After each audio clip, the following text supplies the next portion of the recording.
የድሮውን ማንነታችሁን ታስወግዱና አዲስ የሚባለውን ፕሮግራም ትጭኑታላችሁ። በአዲስ መንገድ መራመድ የፈለገ ሰው መቼስ አይምሮ ውስጥም ያለው ነገር መለወጥ አለበት። ይህንንስ እንዴት ነው ማረጋው ካላችሁ 3 መንገዶች አሉ። ቲንኪንግ፣ ዱዊንግ እና ቢይንግ ይባላል። የመጀመሪያው ያንን ነገር ማሰብ ነው። ሁለተኛው ያንን ነገር መተግበር ነው። ሶስተኛው ነገር ደግሞ ያንን ነገር በልባችሁ ማወቅ።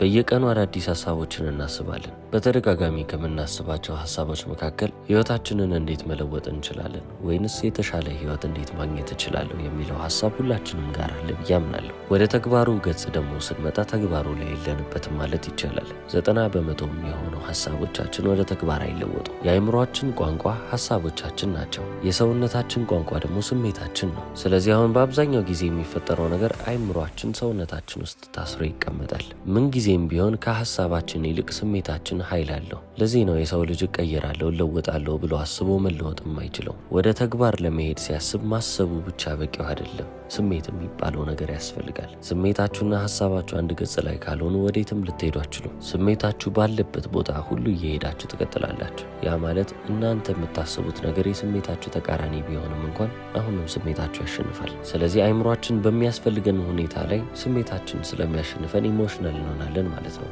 ስሜታችን እኛን እየገዛን ይመጣል።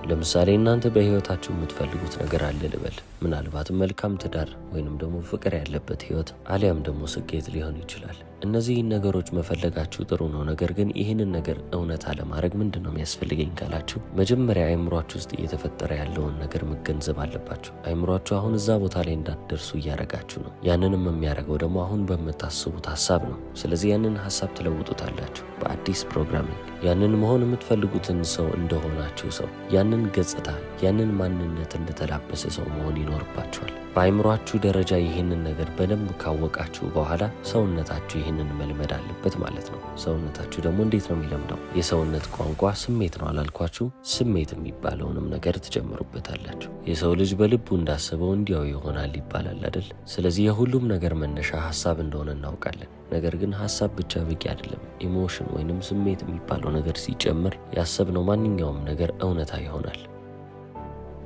በባለፈው ቪዲዮ ላይ ሁሉም ሰው የእምነት ውጤት ነው ብያቸዋለሁ። ህይወት ከባድ ነች ብላችሁ የምታስቡ ከሆነ የህይወትን ክብደት እያጣጣማችሁ የምትሄዱ ሰዎች ነው የምትሆኑት። ህይወት መቼም ቢሆን እናንተ ላይ እረፍት አይኖራትም። ሐሳባችሁ ምን ያህል ጠቃሚ እንደሆነ እንድታውቁት የሰው ልጅ በቀን ውስጥ ከ60,000 እስከ 70,000 ሐሳቦችን ያስባል። ከነዛ ሐሳቦች ውስጥ 99% የሚሆነው ተመሳሳይ ሐሳብ ነው። ትላንት ያሰባችሁትን ነው ዛሬ የምትደግሙት። ታዲያ አሁን የሰው ልጅ የሐሳብ ውጤት ነው ካልን ሁሌ ቢሆን ተደጋጋሚ ሐሳብ እያሰባችሁ ነው። ስለዚህ ጣፈንታችሁ የሚሆነው ማለት ነው።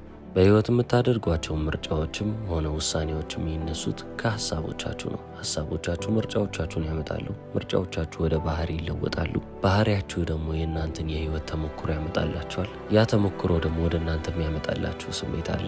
እነዚህ የመጀመሪያ የነበሯችሁ ስሜቶች ደግሞ መልሰው ሐሳቦቻችሁን ያመነጩላችኋል ማለት ነው። ስለዚህ እዚህ አዙሪት ውስጥ ወይንም ደግሞ ሳይክል ውስጥ የምትቀሩት በዚህ ምክንያት ነው። የምታስቡበት መንገድ፣ የምትተገብሩበት መንገድና የሚሰማችሁ መንገድ የእናንተን ፐርሰናሊቲ ወይንም ማንነታችሁን እየሰራላችሁ ይሄዳል። ዶክተር ጆ ዲስፔንዛ አንድ የሚናገረው ነገር አለ። your personality creates your personal reality ይላል። የራሳችሁ ማንነት የራሴ የምትሉትን ማንነት ይሰራላችኋል እንደማለት ነው። ይህ ማለት ባጭሩ እስከዛሬ የምታስቡትን ነገር ማሰብ አለባችሁ፣ ያንንም ሐሳብ መቀየር አለባችሁ እንደማለት ነው። መቼስ አሁን ላይ ህይወቴን ልቀይር እያላችሁ የምታስቡ ከሆነ አሁን ላይ ያላችሁ ህይወት ለራሳችሁ አጥጋቢ እንዳልሆነ አውቃችኋል። ይህ ማለት ምን ማለት ነው? እስከዛሬ እያሰባችሁ የመጣችኋቸው ሐሳቦች መለወጥ አለባቸው ማለት ነው። እነዛ ሐሳቦች ውስጥ ሊሚቲንግ ቢሊፎች ይኖራሉ።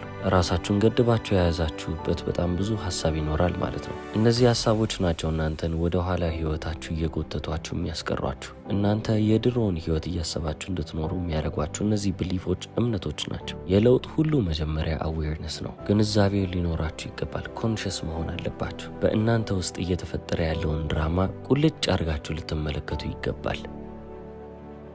ብዙ ጊዜ ስለ ሜዲቴሽን ሲወራ ሰምታችሁ ይሆናል። ሜዲቴሽን ማለት ምን ማለት ነው ካላችሁ ራሳችሁን ከሐሳቦቻችሁ ወይንም ከሚፈጠሩት ከማንኛውም ነገሮች መነጠልና ራሳችሁን እንደ ሶስተኛ ሰው መመልከት ማለት ነው። ለምሳሌ አንድ ምሽት ላይ ከጓደኞቻችሁ ጋር አንድ ላይ ወጣችሁ በጣም ከመጠጣታችሁ የተነሳ እናንተ ሰከራችሁ። ያደረጋችሁትንም ነገር አታውቁም። በንጋታው ስትነሱ ጓደኞቻችሁ ምን ስታረጉ እንደነበረ በተጨማሪም ደግሞ ምን ስትሉ እንደነበረ ሲነግሯችሁ እኔ ይህንን አድርጌያለሁ እንዴ ኧረ በፍጹም ብላችሁ ትክዱ ይሆናል። ነገር ግን ቢያንስ እነሱ ግንዛቤውን ሰጥተዋቸዋል። እናንተ ምንም የምታስታውሱት ነገር ባይኖርም እንኳን እነሱ ብዙ ነገር አድርጋቸዋል፣ ብዙ ነገር ተናግራቸዋል ብሎ የነገሯችሁ ነገር ስላለ ያንን ነገር ላለመድገም ነው የምታስቡት። ስለዚህ በቀጣይ ከጓደኞቻችሁ ጋር ልትዝናኑ ስትወጡ ራሳችሁን ሰብሰብ ያረጋችሁ ትሆናላችሁ።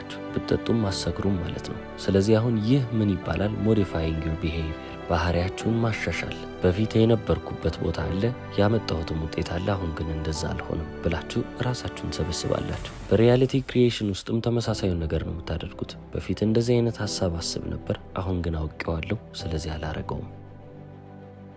ኮንሽስሊ የምትወስኑትን ውሳኔ፣ የምትመርጡትን ምርጫዎች፣ የምታስቧቸውን ሀሳቦች እየመረጣችሁ የምትለዩ መሆን አለባችሁ። አሁን ይህንንም ልታደርጉ ትችላላችሁ። ብዙ ሰዎች እዚህ ተግባር ውስጥ ሲመጡ አይቻለሁ። ለአብዛኛው ሰው በጣም ከባድ ቢሆንም ብዙ ሰዎችም ሲተገብሩ ተመልክተናል። ነገር ግን በጣም ከባድ ደግሞ እያደረገው የሚሄደው ነገር ሬፒቴሽን ወይንም ደግሞ ያንን ነገር በተደጋጋሚ ማድረግ ነው። በሀሳቦቻችን፣ በድሮ ታሪኮቻችን ወይንም ደግሞ ባለፈው የህይወት ተሞክሯችን ውስጥ ታስረን የምንቀር ሰዎች አለን። ስለዚህ ለመለወጥ ብለን አዲስ ሰው እንሆንና ከአንድ ሳምንት በኋላ የድሮ ፍሪኩዌንሲያችን እሱ በህይወት መቆየት ስለሚፈልግ ብቻ መልሶ እኛን ወደዛ ህይወት ውስጥ ለመመለስ ይጥራል። ያንንም የሚያደርገው እኛን ስሜታዊ በማድረግ ነው። ከተበሳጭን፣ ከተናደድን፣ በቀላሉ ስሜታዊ ከሆንን የድሮ ማንነታችን፣ የድሮ ህይወታችን እኛን እያሸነፈን ነው ማለት ነው። እዚህ ጉዞ ላይም ከመጣችሁ በኋላ የሚከብዳችሁ ነገር እናንተ እስከ ዛሬ ስትመርጡ የነበረውን ምርጫ ላለመምረጥ መወሰን ነው።